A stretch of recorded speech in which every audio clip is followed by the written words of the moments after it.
अस्सलामु अलैकुम नाज़रीन, मोहम्मद शाहिद आपसे मुखातिब हैं। लाखों करोड़ों दुरूद व सलाम हुज़ूर अकरम सल्लल्लाहु अलैहि व आलिहि वसल्लम पर और उनकी आल पर, जिनकी वजह से मैं हूँ, जिनकी वजह से आप हैं और जिनकी वजह से कुल कायनात है।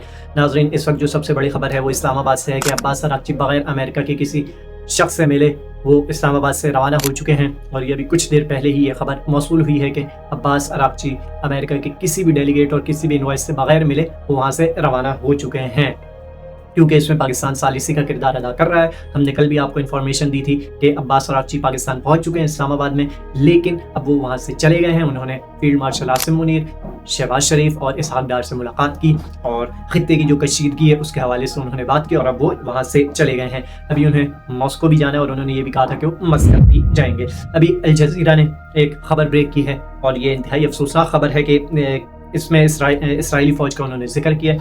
इसराइली फ़ौज ने एक बयान जारी किया है जिसमें कहा गया है कि उसने जनूबी लबनान में हिज़्बुल्लाह के 4 जंगजुओं को ख़त्म कर दिया है, बावजूद इसके कि दोनों ममालिक के दरमियान जंगबंदी में 3 हफ्तों की तौसीक़ कर दी गई थी। अभी पिछले ही दिनों 3 हफ्ते की तौसीक़ की गई थी, जिसके बाद फिर मुज़ाकरात का सिलसिला आगे शुरू हुआ था।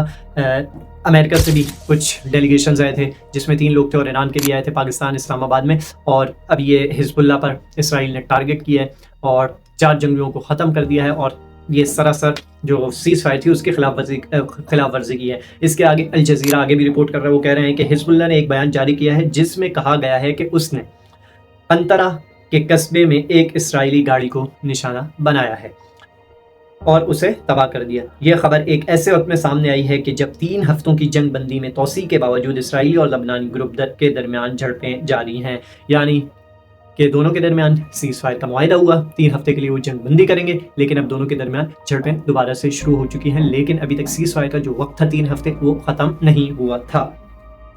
अब इसके साथ साथ न्यूयॉर्क टाइम्स ने एक रिपोर्ट जारी की है और ये मुज्तबा खामनाई के हवाले से है। इसमें उन्होंने बहुत बड़े इंकिशाफात किए हैं और मुज्तबा खामनाई की जो सेहत है उसके हवाले से ये रिपोर्ट है। तो इसमें क्या लिखते हैं न्यूयॉर्क टाइम, वो मैं आपके सामने रख रहा हूँ। तो न्यूयॉर्क टाइम की रिपोर्ट के मुताबिक मुज्तबा खामनाई शदीद ज़ख्मी हो गए हैं। उनके चेहरे और होंठों पर शदीद ज़ख्म, झुलसने के निशानात आए हैं, जिसके लिए प्लास्टिक सर्जरी की ज़रूरत पड़ सकती है। डॉक्टर उनकी हालत पर गहरी नज़र रखे हुए हैं ताकि सेहतयाबी के दौरान बेहतरीन इलाज का फैसला किया जा सके। उनकी हालत को एहतियात से मॉनिटर किया जा रहा है और तिब्बी माहिरीन किसी भी बड़ी सर्जरी से पहले उन्हें मुस्तहकम करने पर तवज्जो मरकूज रखे हुए हैं। ज़ख्म इतने शदीद हैं कि तवील मुद्दती सेहतयाबी और रिकंस्ट्रक्टिव सर्जरी के इम्कान है। चेहरे के ज़ख्मों के अलावा उनकी टांग भी बुरी तरह ज़ख्मी हुई है और अब तक उसकी 3 सर्जरियां हो चुकी हैं। वो फ़िलहाल मसनूई टांग लगवाने के मुंतज़िर हैं, लेकिन उससे पहले उनका बहाली के अमल के लिए सेहतमंद होना ज़रूरी है। उनकी ज़ख्मों की नौइयत पेचीदा होने की वजह से मुकम्मल सेहतयाबी में तवील वक्त लग सकता है, ये न्यूयॉर्क टाइम ने रिपोर्ट की है।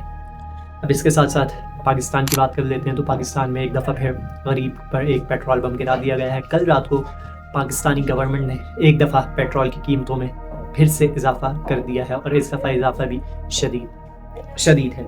कितना इजाफा किया है? तो पाकिस्तान ने पेट्रोल की कीमत में और डीजल की कीमतों में 26 रुपये 77 पैसे फ़ी लीटर महंगे कर दिया है।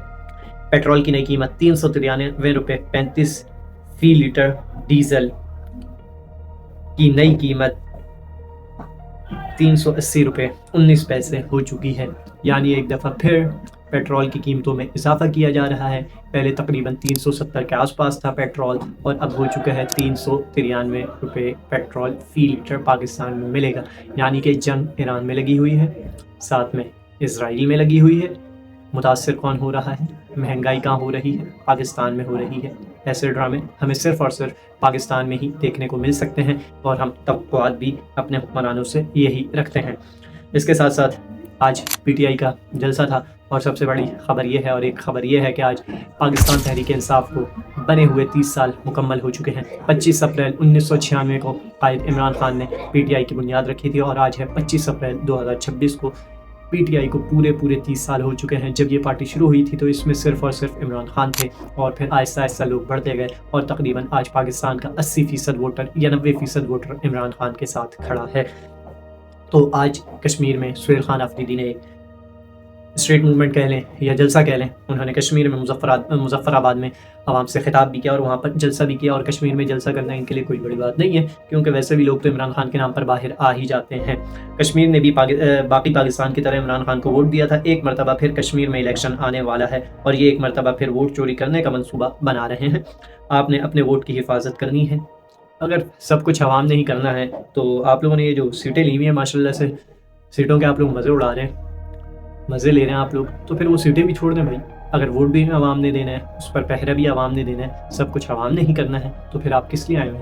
آپ حکومت کرنے کس لیے آئے بھائی؟ آپ حکومت ہی چھوڑ دیجئے، آپ اپنی سیٹ چھوڑ دیجئے، کسی ایسے کو دیجئے کہ جو پھر اپنی جو سیٹ ہے اس کی حفاظت بھی کرے۔ آپ لوگ عمران خان کی بہنوں کے ساتھ اڈیالہ جیل کے باہر تو آپ لوگ جاتے نہیں ہیں، اور اس میں بھی آپ عوام کو ہی کہہ رہے ہیں کہ اپنے ووٹ کی حفاظت خود کریں، تو پھر آپ کی جو سیٹ ہے مہربانی کر کے آپ اس سیٹ کو چھوڑ دیں، کسی اور شخص کو وہ سیٹ دے دیں۔ اس کے ساتھ ساتھ انہوں نے کہا کہ میرے کشمیریوں یاد رکھنا، رجیم چینج آپریشن کے بعد کشمیر پر مسلط شدہ جو ٹولہ ہے، آج انہوں نے آپ کے مہمان کے ساتھ جو کیا وہ کشمیریوں کی روایت نہیں ہے۔ کشمیری ایک بہادر اور غیرت مند قوم ہے۔ میرے کشمیریوں یاد رکھنا، جب کشمیر کی جنگ ہو رہی تھی تو قبائلی یہاں آپ کے شانہ بشانہ لڑنے آئے تھے، آج یہاں فسطائیت برپا کرنے والے۔ یاد رکھیں کشمیریوں سے ہمارا دل کا رشتہ ہے، جو تمہاری اور اچھی حرکتوں سے کبھی نہیں ٹوٹے گا، جو تمہاری اونچی حرکتوں سے کبھی نہیں ٹوٹے گا۔ تو یہ سہیل خان آفریدی نے کشمیری عوام سے خطاب کرتے ہوئے باتیں کی، جو میں نے کچھ جو کلپس سے جو مجھے موصول ہوئے، جو مجھے ایسا لگا کہ آپ کے سامنے رکھنا بہت ضروری ہے، وہ چیزیں میں نے آپ کے سامنے رکھ دی ہیں۔ تو ابھی تک اتنا ہی، اپنا خیال رکھیں اور ساتھ میں اپنا فیڈ بیک ضرور دیں۔